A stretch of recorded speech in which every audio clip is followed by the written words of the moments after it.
Hello, welcome you to One Day One Story. Today's story is Two Animals.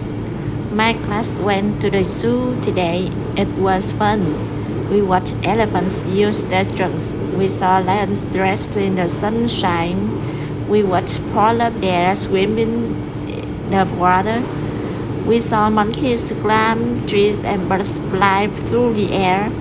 But best of all, we watched a peacock fan his tail feathers. It was so beautiful. I want to see that again.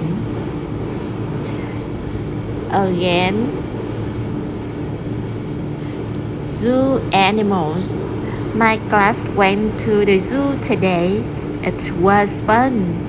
We watched elephants use their trunks. We watched elephants use their trunks. We saw lions rest in the sunshine. We watched polar bears swim in the water.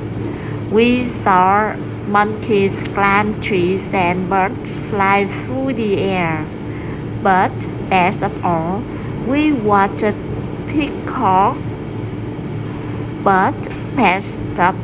We watched a peacock fan his tail feathers.